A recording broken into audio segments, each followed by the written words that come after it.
Can sibling rivalry actually fuel success? Yeah, sibling rivalry can absolutely fuel success in the sense that it can create real motivation of maybe even the most primal kind. What could go right? I'm Zachary Carabell, the founder of the Progress Network, joined by my co host, Emma Varvalukas, the executive director of the Progress Network.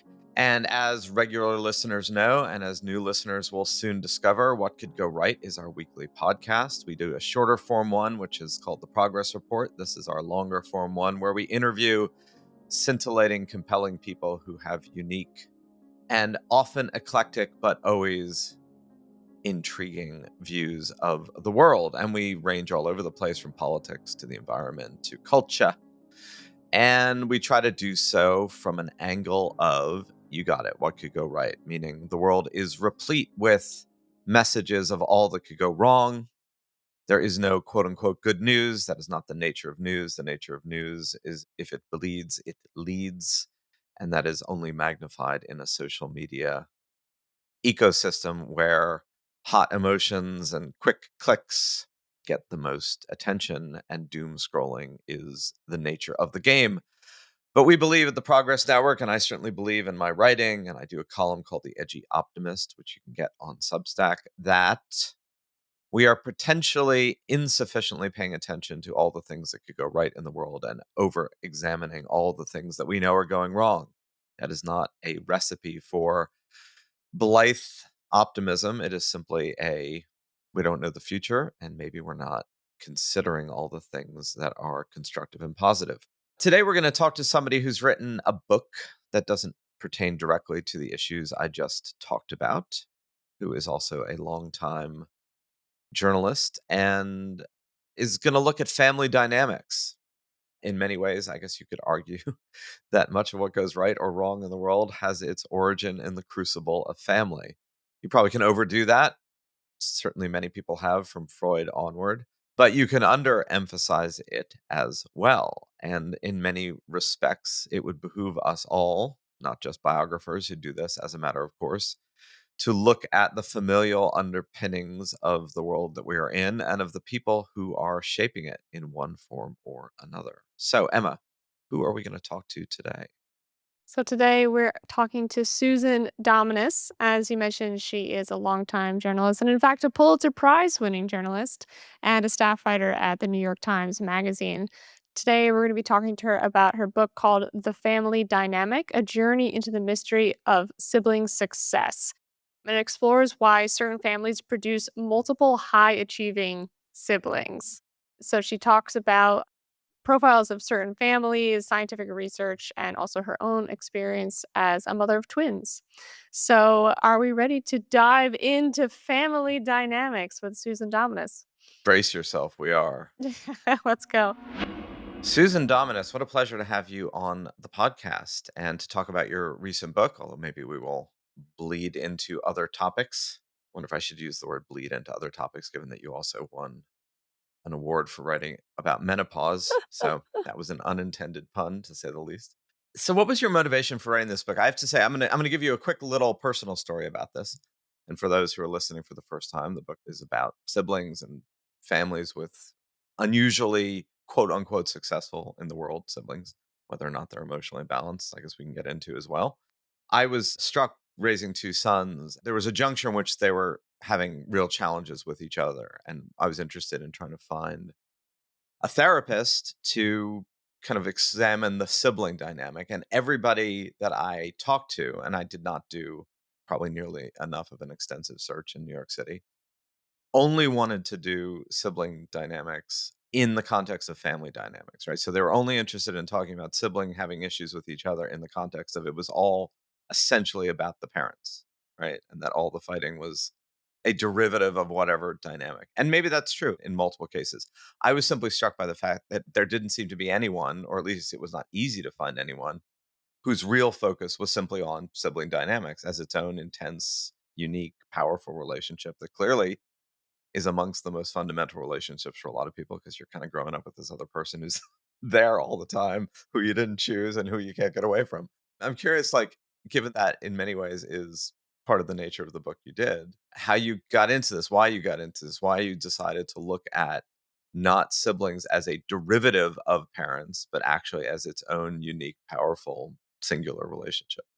So the truth is that I went into this project thinking that I was going to write a parenting book. I was thinking that I was going to identify a bunch of families in which there were numerous high achieving siblings, and that I would go to their parents and say, "So, what was the secret? What did you do? How did you manage to make all of your children so successful?" Because clearly these are not one-offs, there's some consistency across the board. So we can attribute it not just to the individual talent some child was put on this earth with, but something that was happening at home that was disseminated to all the children who succeeded.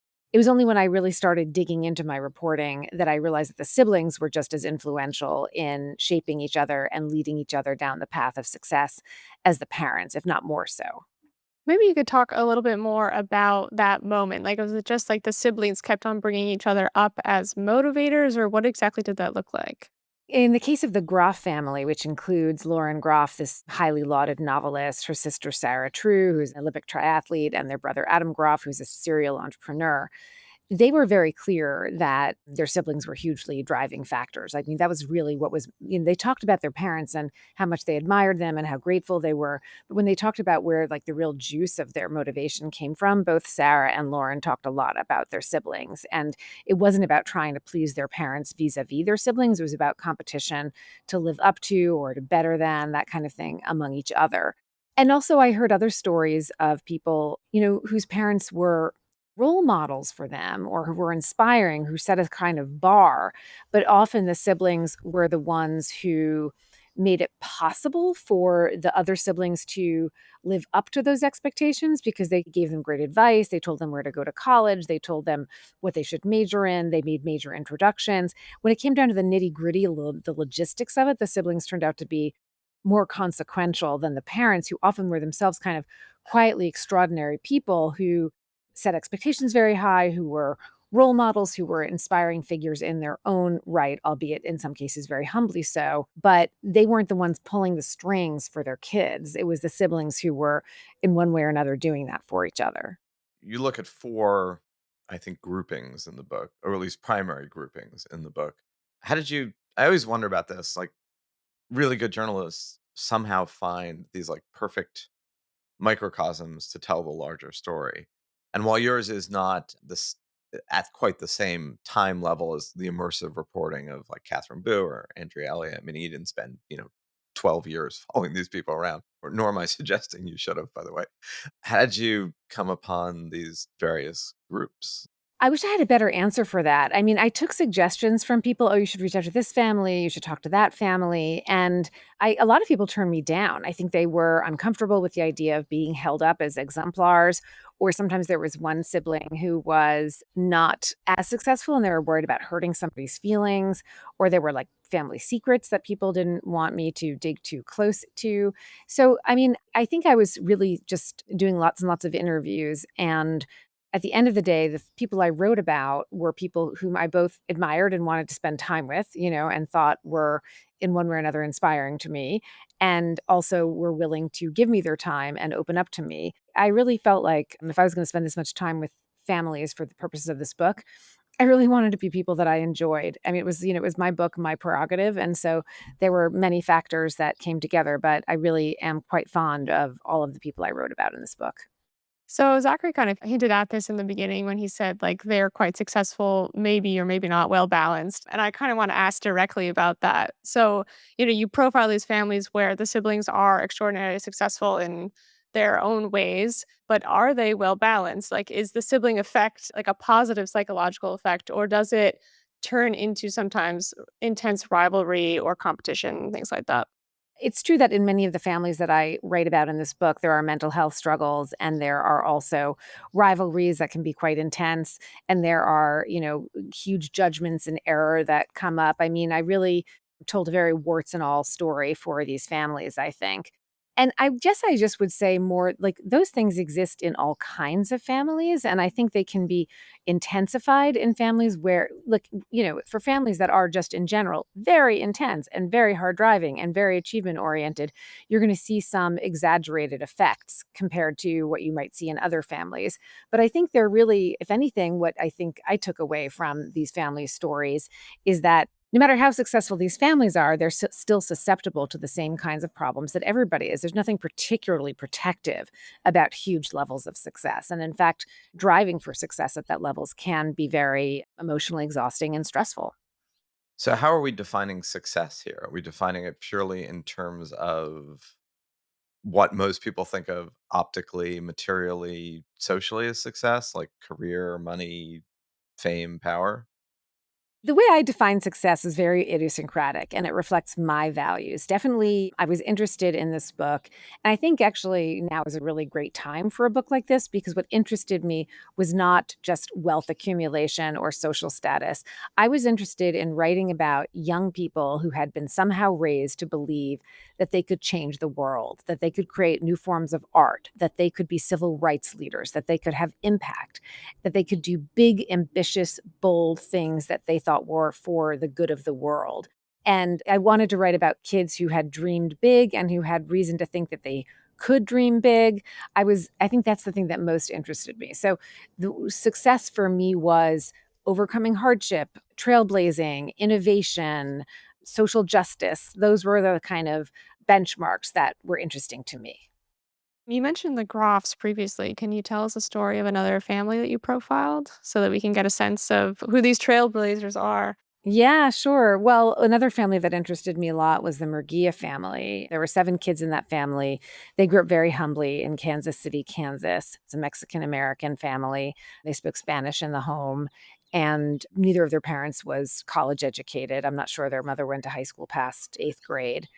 And of those 7 children, one now is Janet Murguia, runs the largest Latino civil rights organization in the country, Unidos US. Her sister Mary, her twin sister Mary Murguia, is the chief judge of the Ninth Circuit. Their brother Ramon Murguia is on the board of the Kellogg Foundation. He's one of the more prominent Latino philanthropists in the world and also has been very innovative in bringing Latinos into the world of philanthropy. And then there's a 4th sibling, Carlos Murguia, who was a federal judge as well, who actually resigned following a scandal that I wrote about in the book. So it's both a story about an extraordinary family that was very humble and very admirable, and also about what happens when a family whose brand is social justice has to face the fact that, you know, nobody's perfect and that their own brother had really let them down. And like in that, I mean, that's a big family. So in that 7 sibling family, how did they influence each other in the ways that you're talking about? Meaning, how were they group raising each other separate from parents?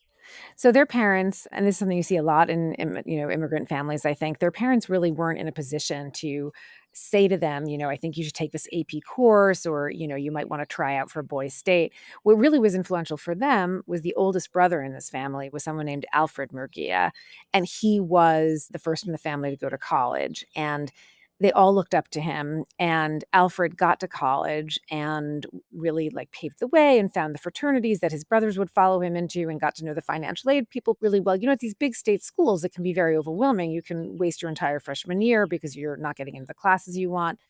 So he really helped his brothers. But what they didn't know was that he himself was struggling, which is often the case for first generation, low income minority students at a school like this. And in fact, he had secretly dropped out and was not telling them that and was still encouraging them and walking them to class and getting them into his fraternities. So they had this older brother who was cheering them on and paving the way and literally helping them with very important logistics. He didn't have the benefit of that older sibling. And so he didn't quite make it. And he now is a thriving person who works in hospitality at a major hotel. But obviously he kind of paved the way for his siblings to thrive at University of Kansas. They all went on to law school from there and went on to very prominent lives.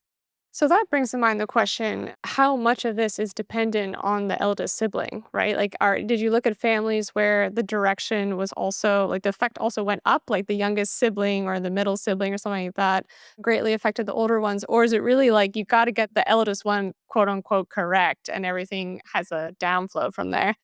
It's really funny that you say that because I think it was Ethel Kennedy who said something like, if you get it right with the first one, then everything follows from there. And it does seem, honestly, now that I look at all these families, that typically the oldest child in a family is the most typically high achieving in the sense that they have there's all this research that finds that the oldest sibling has a bit of a cognitive edge over the other siblings because the parents spend more time alone with that child than any other child in the family. So that oldest child gets a lot more enrichment and a lot more alone time at a really crucial developmental time. And then when the kids get older, the older child does a lot of like instructing of the younger children. And it's thought that also really reinforces cognition. So when I think about the families that I wrote about, very rarely is the oldest child not in some way extraordinary. Yeah. So one of the things we try to do on this podcast and with the Progress Network is this idea of we're all kind of in the business of writing an unknown future. And that future could have any number of pathways from the most fearful and destructive to the most hopeful and constructive. And so I want to tie that into this notion of success, right? It's not just, or I would hope that it's not just, hey, I can make a lot of money or get a partnership at a law firm or whatever the professional dot dot dot is. And I think in the book, you do examine this notion of it's not just purely like getting good grades and getting a good job as success. It's something more connected to society at large. Yeah, that is definitely what I was interested in learning about was how did parents raise young people who thought that they could dream big, make change that was positive for the world in some way. And what I took away was something as simple as the message that parents give to children. It seems obvious, but not all families do operate from a place of optimism. And that was the one really consistent theme that I saw throughout all these families. Like in their family mottos, in the Murgia household, the family motto wasn't a family motto, but their mother used to say with some regularity, with God's help, all things are possible. I also wrote in the book about the Hollifield family, a family of civil rights activists who grew up in the Jim Crow South of Tallahassee. And Marilyn Hollifield, who was one of three kids to desegregate a massive high school in Tallahassee and went on to be a prominent civil rights figure in Miami, and the first Black female partner at a major law firm in Florida, Marilyn told me that the unspoken motto in her household was all things possible.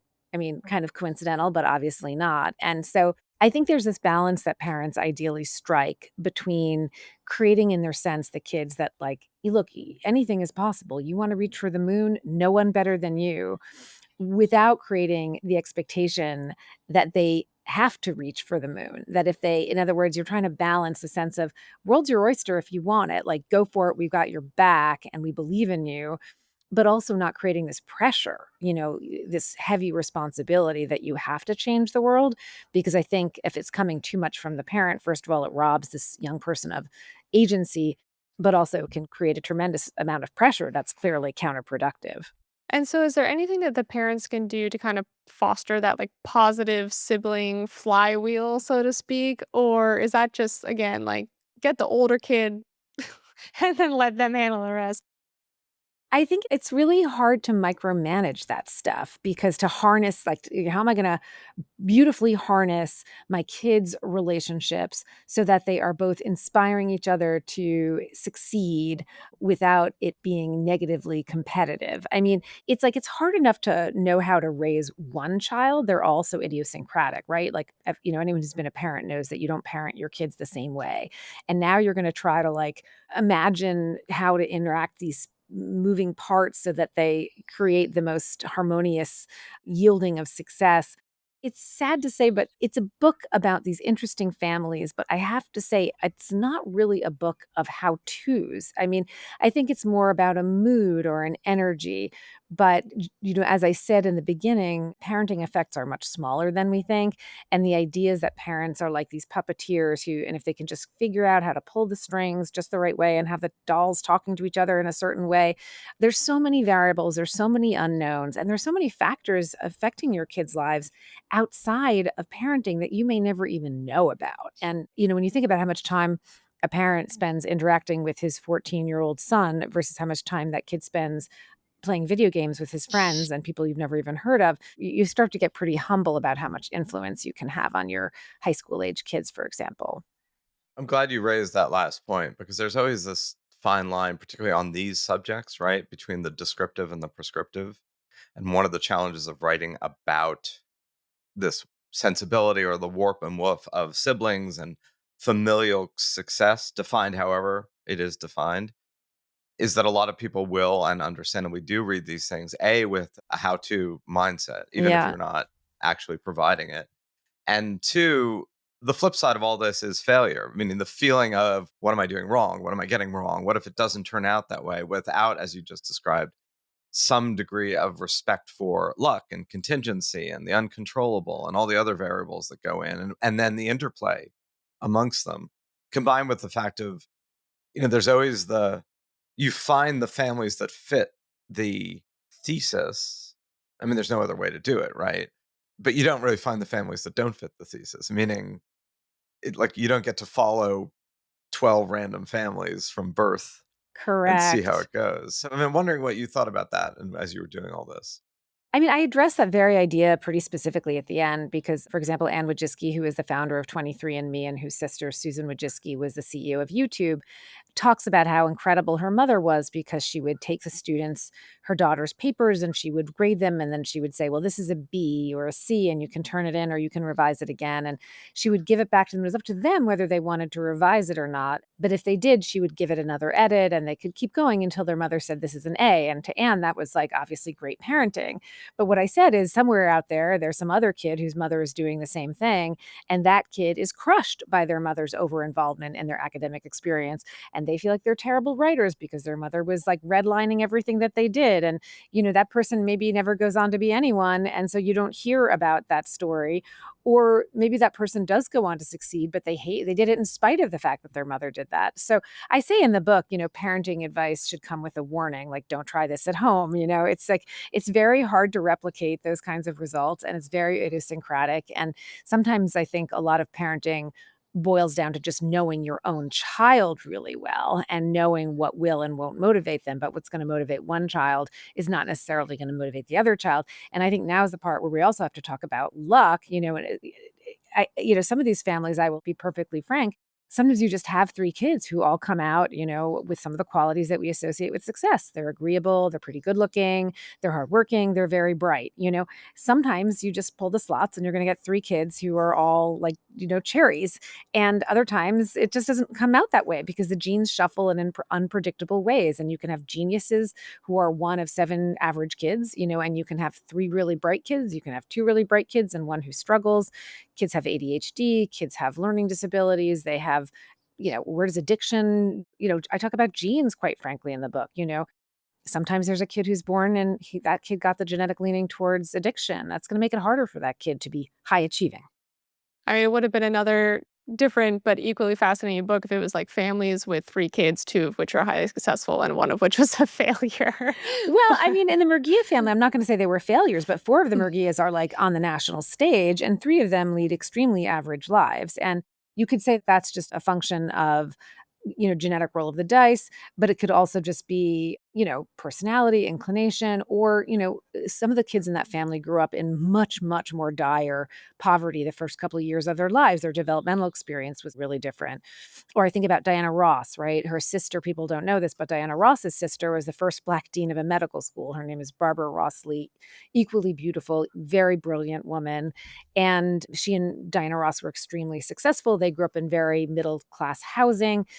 Their younger sibling, died in a drug deal gone wrong, and that was just a function of, like, the neighborhood had changed a lot where they lived. The world had changed a lot. He was enough younger that the environment around him was much more dangerous, and it was much more, so timing is everything and luck is a lot of it, and yeah, there are many factors. I know it's not satisfying, but it is sort of, I think I was just interested in these very fascinating families. I wanted to get inside of them, but, how much we can extrapolate from them, I kind of make no promises.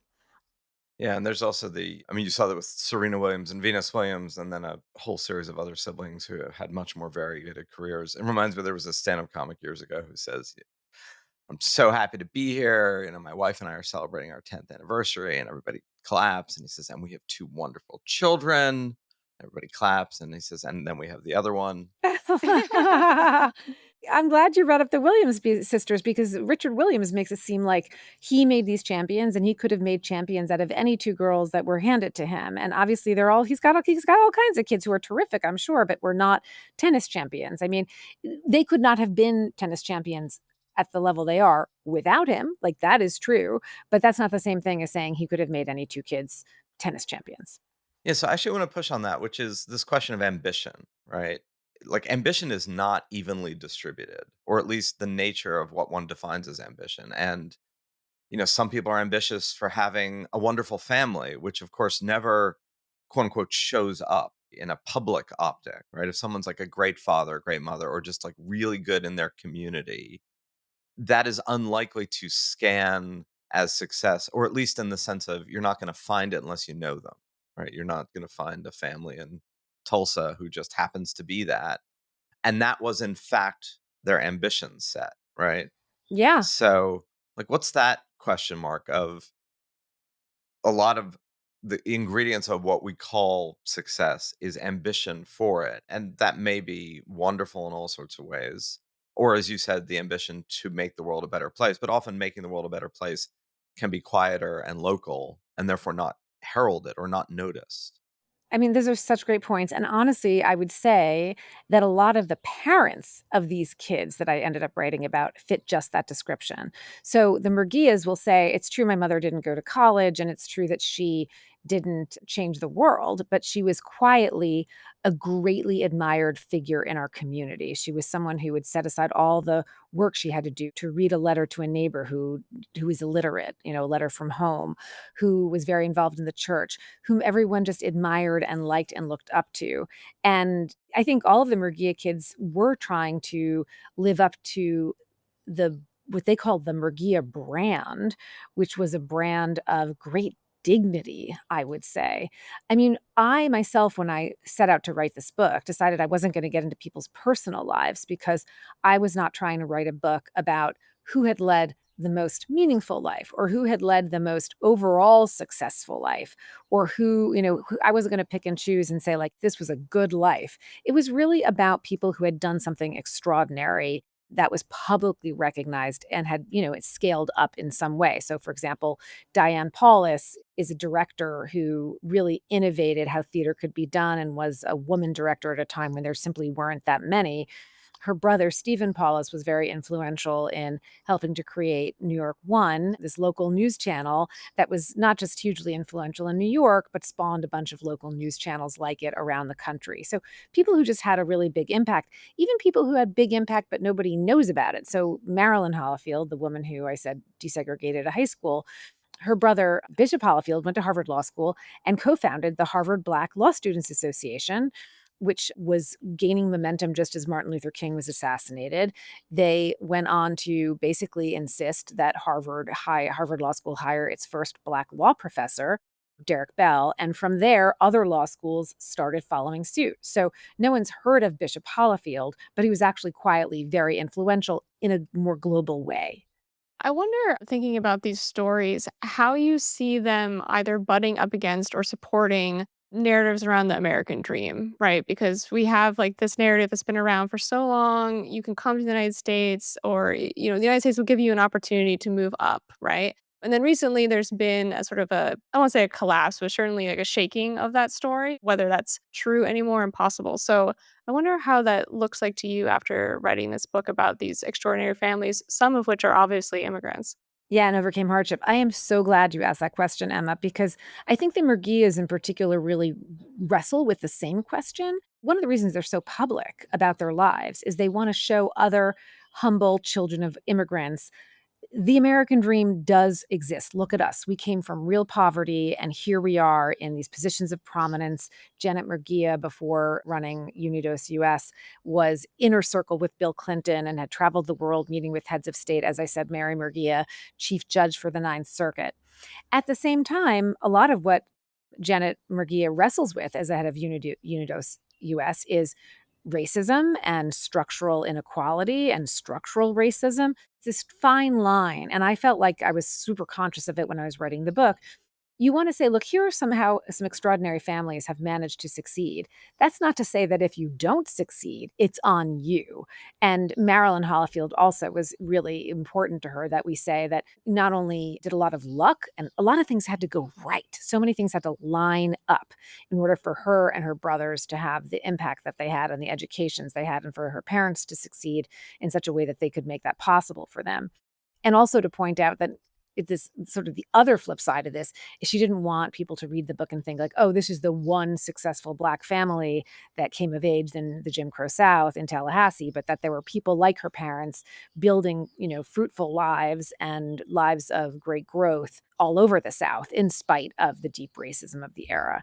I definitely thought about that as I was writing it because, just because the Chens were able to succeed, even though they were a very poor family in Appalachia whose parents ran a humble Chinese restaurant, they had a lot of things going for them that were really unusual, including a really receptive, warm community, including a mother who was sort of, in her own way, almost unhinged, but was crazed with the desire to acquire musical educations for her children, which is enough to say, put them in close proximity to some of the most educated people in the neighborhood.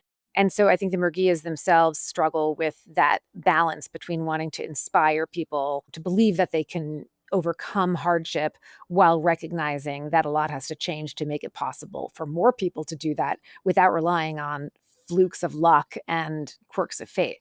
Yeah, that's well said. So, yeah, personal question for you. I believe you have a brother, because I've heard you speak about him, and also you're a mother to twins. That's correct. So, this must have been an interesting book to write, both reflecting on your own family dynamics as a kid and with your brother and as a parent. So, I wonder if you could talk a little bit about that. There was a brief moment when I came across research that found that very bright kids who went on to be very high achieving had been exposed to as much enrichment as possible. That was something that was really valuable to them. And I will admit that there was like a brief moment when I felt this frenzied, to make sure that my kid went to the Carnegie Mellon summer this or that he signed up for that. And it turns out that I just, my kids aren't like that. They're pretty easygoing. They don't have that like they love sports. They're super bright, but they also really love sports. And they didn't want to go to a Carnegie Mellon super high charged, math program. And so that was kind of the end of that. And if anything, the story that I tell the most about impacting me was this story about how Marilyn Hollifield didn't even make it into the book. But Marilyn Hollifield, when she was young, was a very talented piano player. And she just mentioned to me once that her mother used to come sit in the room and listen to her play and just quietly enjoy it. And in a way that became such a important guiding principle for me because I am the kind of mom who played piano myself and might be inclined to say, I think you might want to slow it down in that little interlude, or can you play it with a little more feeling? How annoying, right? Like, I don't think that stuff works. I think it turns kids off. And so I made a point of, I do make a point when my son plays piano, and he plays quite beautifully, of sitting there and just enjoying it. And you have to almost do it enough so that he trusts that you're not going to, chime in with some helpful suggestion, quote unquote. It's much more meaningful for your relationship, for him, for his enjoyment of the music, for you just to be there enjoying it and him. And that was in the end, this other woman in the book, her name is Taruko Paulus. She's the mother of Diane Paulus and Steve Paulus. Diane was the director I spoke of earlier. Diane said that her mother had a way of watching without desire, meaning when Diane danced with the American Ballet Theater at a very young age, her mom came to every dance performance, but she watched without desire. Her own ego wasn't involved. Diane felt supported, she felt loved, but her mother wasn't giving her notes afterwards. She was supporting her and being proud of her, but not in a way that was bound up in her mother's own ego. And I think those are really valuable goals. So that's what I took away in my own parents, not push harder, but enjoy more and step back a little bit. And so that's the parent dynamic. The sibling dynamic that was executed in my house was this idea about how siblings can give more practical advice. Like when kids say to parents, you just don't understand. A lot of the time that's true. Like parents are a different generation. They don't go to school with those kids. They don't know how the cliques work. They don't know that teacher really is a jerk. You know what I mean? But your siblings do. And so your siblings can say to you, no, not that AP class, this AP class. Or I'm telling you that is going to be a waste of time. My brother said to me, what? There's no more high school newspaper at Harrison High? Like, you should start a high school newspaper. There used to be one and you would like it. And also, democracy will die without one. And so I did. I never, ever would have done it if my brother had not really harangued me into doing it. And as soon as I started, it was bizarre. It was like I knew it was the thing I wanted to do. As soon as the first article started trickling in, it just felt like I was in the right place. And that's the kind of thing I think I say that in the book, that siblings evaluate each other with a more dispassionate eye. They're sizing up the competition and they don't see you the way that your parents do, the way you were when you were a toddler. And so I think they can give each other really valuable advice. My brother's 6 years older. I think that helped a little bit in terms of he's a very benevolent figure in my life. There wasn't any rivalry or competition. So I think that was very helpful for me. You're still immersed in the current book, as one ought to be, but do you have a next passion project on the horizon? Or how do you get into these in the first place? Do these all start as articles that then morph into books? Are you done with writing books? Do you have any idea? Are you just going to rest on your collective laurels? I mean, who knows, right? You're enjoying the summer in France. I mean, for all I know, this is like I've done what my work here is done. It's very nice of you to ask that question.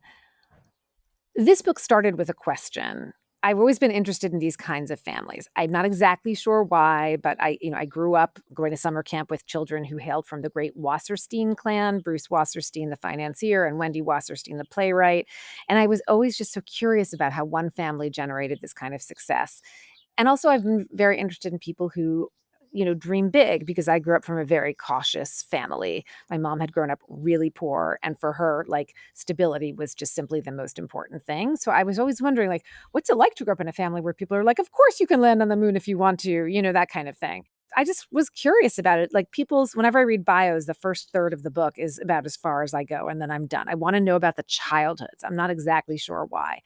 Wow, I'm like the total opposite with the biography. I'm like, I'm just gonna skip over the first 60 pages. So the next time there's like a big 900-page biography with that first 100 pages about like the grandparents and the parents and the kids, I will email you. You can read the first 100 pages. Tell me what's in it, and I'll read the other 400 and tell you what's in it. This would be so fantastic. I would love that. Yeah, no, I'm just like, what did their mother do? What did their dad say? How did the siblings influence each other?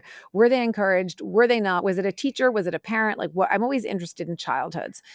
I think if I were going to do a second book, and I do hope to do another book, I'd much rather tell a narrative. And really good yarns do have a question at the heart of them generally. But this was a book that did span many years and many different families. And it was a lot of moving parts. And, the Brontes are in there, and like the Henry James and his brother William are in there. There's a lot of social science in there. It was sort of a construction that I think hangs together in the end. But my dream next time would be to do one of those really intense narratives that maybe tells a story of something that happened over the course of like 3 weeks.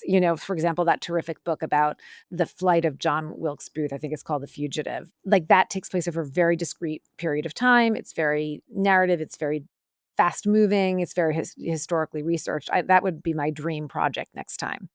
Susan Dominus, thank you so much for your time today and for your book. It's illuminating, it's entertaining, it's worth buying, should be bought. Everyone knows how to do that. There's this thing called Amazon. There's also these things called local bookstores. So, and audiobooks. So go listen, read, be illuminated, be entertained, and always pay attention to Susan Dominus's work in the New York Times Magazine or wherever else. And I want to thank you for your time today. I just can't thank you both enough. These were such great questions from both of you. And I really enjoyed it. And I look forward to following your work going forward. Thanks so much, Susan. Thanks for coming on.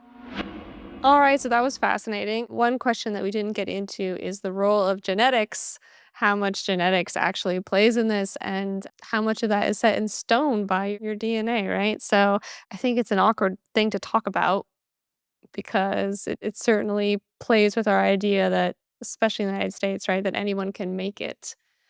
But I wonder what you would have had to say about that.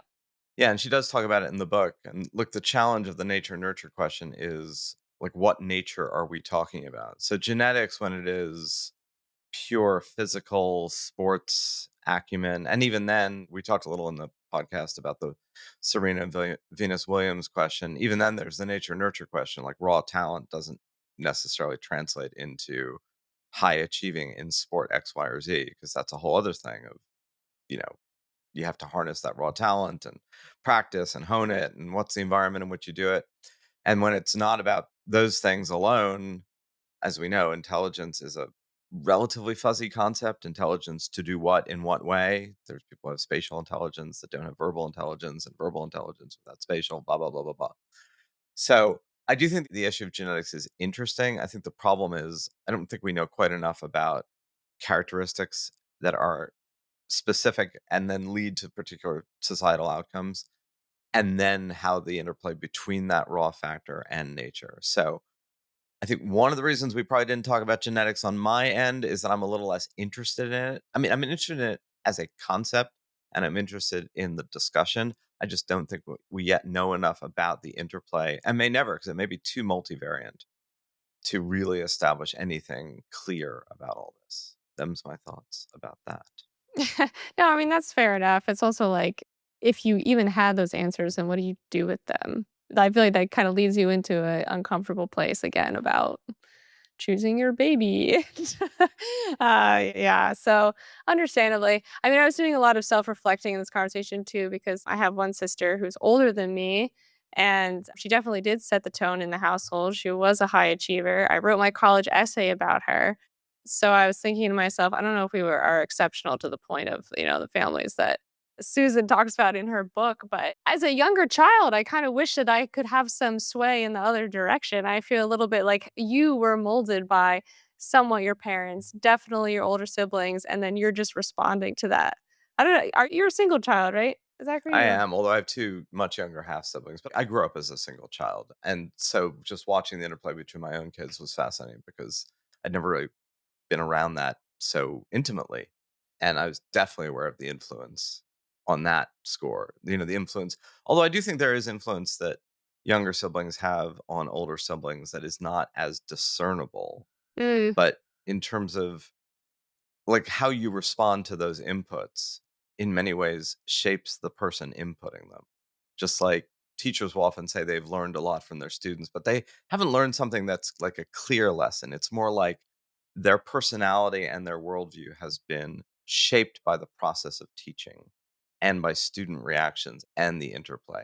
I would venture to say, knowing nothing about your sister, and I'm not even sure she or anybody consciously would say any of this, are indeed shaped by the younger sibling because of the feedback mechanism.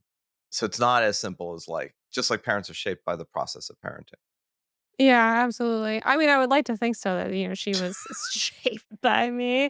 She'd she'd probably be like, "Yeah, you're so irritating. That's what, being shaped I by." learned to have far less tolerance for X, Y, and Z that you did. That's how Yeah, you shape me. It's oh. exactly. Fascinating topic. I feel like everybody should read the book because it might not be a how-to manual. I feel like, as you said during the conversation, we all have that gut instinct to be like, "How do I do this?" But just reading the stories of these families is endlessly fascinating. Yeah, and again, it's something that weirdly has not received the attention you think it would, given that it's such a fundamental relationship. And part of that, I'm sure, is the Freudian slash psychotherapeutic and developmental psychology biases of the past 100 plus years that really is just focused on we are all the product of, in both a positive and pathological way, of our parenting, of our parents. And that's just been a dominant theme. And I don't think anything that this book or any of our conversation suggests that it isn't a dominant theme. It's just saying there's actually these other things going on really profound within a family unit that should absolutely receive more attention than they've received. And that's what Susan Dominus does about looking at siblings. So, with that, we will wrap up this episode of What Could Go Right. Thank you all once again for listening. We value your time. We don't take it for granted. You could be listening to lots of other things, and instead you're listening to this. Maybe you even made it this far in the podcast so that you're listening to me thanking you. We will be back with you next week. Please tune into our progress report, which is our shorter form look at some of the good news stories of the week that you almost certainly would have missed because we all miss the good news because the good news hardly exists. And sign up for What Could Go Right, not the podcast which you're listening to, but the newsletter that you can get weekly in your inbox that Emma and her team construct. You can find that at the progressnetwork.org website. It's free, it's simple, it's a click. So we will be back with you next week, right, Emma? Yes, and don't forget to thank your older siblings today. Okay, absolutely.